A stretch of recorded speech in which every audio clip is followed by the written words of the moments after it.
Welcome back to my vlog, and for this video ay ipapakita ko naman sa inyo yung Unit A. But this one is medyo mas malaki siya dun sa unang video natin. This one is a 2-car garage. Mas malaki. And excited ako ipakita sa dalawang part ulit ito. First part will be the turnover. So kung paano nyo matatanggap yung unit. And then the other part nito is yung dress up, kung your inspiration, kung paano nyo siya aayusin. So let's go!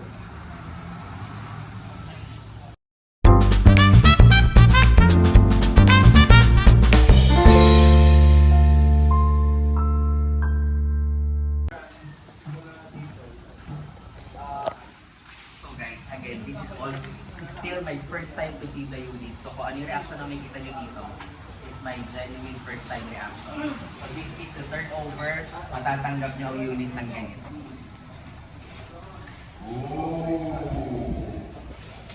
Look at the So space. obviously, this is giving you much more space than Unit B. As you can see, ang laki niya. Grabe, ang laki. Okay. So this can be your living area. Ang laki yung living area natin. And also a bigger kitchen dito, as you can see. No? If you have a bigger family, or if you're that kind of person na mas gusto nyo, mas malaki talaga yung space, like ako, gusto ko talaga mas malaki yung space.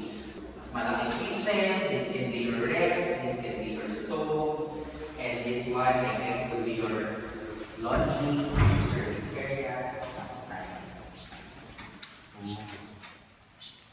Taas.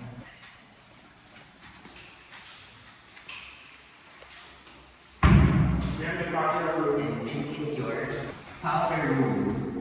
Let's go upstairs. Medyo maayos na yung hagdan niya. Okay, so turnover to, pero may unit na, may room na. Okay, so obviously, larger than Unit B talaga siya. As you can see, this is your first room. Mas malaki siya dun sa kabila. Okay? Aircon. And may aircon, lagay ng aircon. Malaking window for natural light. Super ganda. And this one, mas malaki din kumpara dun sa isa. Mas malaki talaga siya. Malaki yung difference. Mamaya na yung CR. Tiny. This can be your, wow! Guys, this is your master bedroom. May sarili siyang comfort room. Si master. Unlike sa Unit B kanina, wala, no? But this one meron. Iba pa yung CR sa labas, yung common CR, iba pa. So this one, may CR ka. Okay. A generous amount of space for shower. Okay. Nice. Siguro yung bed and then your cabinet or your... So guys, this is your basic finish. So it depends sa client kung ano mas gusto niya na mag-receive. So kung gusto mo na medyo kompleto na, may room na ito, basic finish yung kunin mo. Si Unit A guys, ito, lahat ng Unit A natin is naka-basic finish na siya. Unlike dun sa kanila nakita nyo, di ba, may option sila for semi-finish. But this one, matatanggap nyo talaga siya na ganito na. Kompleto na. Meron ng room. Di ba? This is your master bedroom. And as I've said, meron pa siyang isang CR dito for common CR. So again, ang galing, no? Meron ding may shower din. So mas malaki nga siya. So ngayon guys, lalabas tayo. Pupunta naman tayo sa dress up. Doon na ako excited palagi. Kasi nakaka-inspire pag nakakakita ako ng mga dress up yun.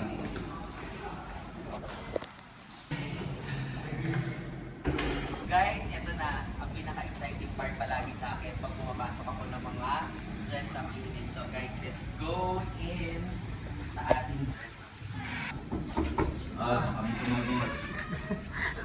Oh, wow! OMG! Mas malaki nga siya. Ang lamig. Ang lamig. Wow, nice. Alright, so nakita nyo kanina, ito na yung pwede nyong inspiration. So again, tama nga tayo. This is the living area. Okay, so ito yung powder room.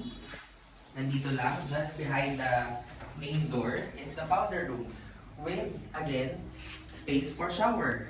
So, pwede rin maligo dito. Diba?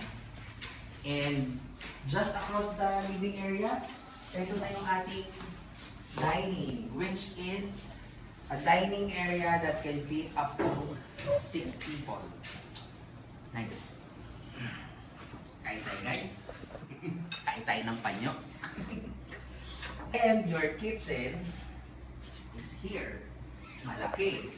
Again, kagaya ng pinakita ko na ito, pwede your stove, your ref, ang maganda yung fridge dito, you can fit larger fridge. Mas malaki actually pwede. It's really up to you. Again, this one can be your storage, pero dito, open storage lang siya, which is maganda rin naman. So many space for storage dito sa baba. Ang lalaki ng space ng storage, ang laki talaga. With this size ng bahay, tas ganyan yung kitchen mo, pwede na. This one, pasok tayo sa laundry, service area. Okay. See? Dito naman, bakit masyado may kita. I just wanna let you know na meron siyang service area. Okay, so this one is, ano to, parang console, pero naka-install. This can also be your entertainment. Pwede kayo maglagay ng TV. Pwede. But in this case, hindi sila naglagay. Mirror lang. Pwede rin naman. Let's go to the second floor.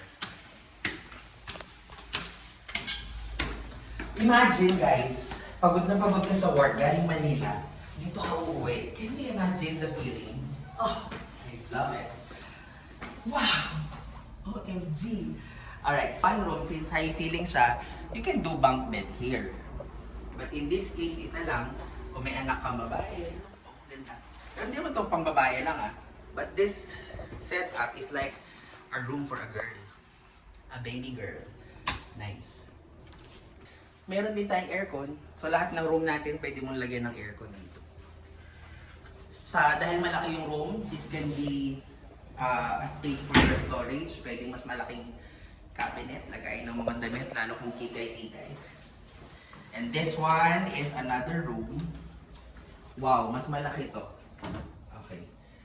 Mas malaki kasi For kuya. for kuya. And si kuya, for gaming. Ayan. Another, ang room natin, pwede rin lagyan ng aircon. Okay. May window. Alam mo gusto ko sa Easton, ang laki ng window nila. So much, dalawa nga so much natural light. So this one is bigger kasi tingnan mo nakapaglagay siya ng mas malaking table. No. Can you imagine yung anak mo? Oh, college, nag-aaral. May mga saksakan na din siya. Diba? If wala ka pa naman masyadong anak, isa lang anak mo, this can be your office. Right? Now, let's go to the master bedroom. Nice! Sabi ko sa inyo, malaki talaga siya eh. Look. Wow. Laki. Diba? Again, super laking window, super generous sunlight. Ako lang ba o kayo din? Ang hilig-hilig ko sa sunlight. Super hilig ko sa araw. Kaya ganito yung kulay ko. And may sarili siyang CR. Dance. With generous amount of space for shower. Grabe itong unit na to, 3 ang CR. Diba? Wala ka na nga hanapin pa. And kaya ko sinabing 3, aside from the comfort room sa master, meron din tayong comfort room for common rooms, yung 2 rooms na yan. Ito yung CR nila. Ganda. Can you imagine, guys, building your family, sisimula ka pa lang ng pamilya, tapos dito kayo uuwi everyday. Diba? Hindi lang naman yung bahay maganda, isa sa pinaka-importante na kino-consider pag mag-purchase ka ng house is your neighborhood, yung community, di ba? Dito, meron din kayo magandang community. Nakita nyo naman yung kalsada natin, malaki, di ba? At magaganda rin yung bahay ng kapitbahay nyo. And this one is a corner unit. Kaya meron siyang pwede nyo gawing patio and garden. Let's see. Wow! Look guys! Pwede kayong maglagay dito ng tambayan, upuan, lamesa, diba? O ano yung mga gusto nyo nilalagay sa patio nyo. Super nice. Tinitignan ko lang to sa mga ads sa Blue App. And gusto ko talaga yung unit. Ngayon na nakita ko siya in person, lalo ko siyang nagustuhan. Sobra. I guess sa lahat ng binibenta ko so far, isa to sa mga favorite projects ko. Then send us a message kung gusto nyo rin mag-inquire dito. I hope you enjoyed the vlog. Hanggang dito na lang muna ulit tong vlog na to. We have another unit to visit. Hope you enjoyed the vlog. Thank you. Bye! Kuya, pwede kayo mag-guest sa vlog namin. So guys, ayun yung gate, doon tayo pumasok. And doon tayo galing, nandun yung Unit B and A. Mamaya pupuntahan natin yung duplex. At this side, ito yung amenities. So we're here guys sa opisina. The developer is TaylorMade. And these are all the projects of TaylorMade. Including Easton Park. So di ngayon ko lang na-realize ng Binangonan, super daming projects dito, no? Yes. At ang gaganda ng project sa Binangonan. Antipolo, Ahana, Aha. And Aleso, Montalban. Ganda ng units ng Taylor Traveo. Traveo, Wala pa. San Mateo. One, Amari Place. this is Upang Antipolo City. Pasok tayo sa office, makiinom tayo. Welcome sa office. So pag hindi ako nakabenta guys, ang gagawin ko, tutulong muna ako sa construction. So ito yung amenities guys. Overlooking sa Laguna, di ba? And ito, may clubhouse, function rooms, gated community. Hindi nakita naman yung gate, yung ganda ng gate nila. Landscape design, swimming pool, open lawn, playground, picnic area, gym, viewing deck, bike path. Oh, nice. And basketball court.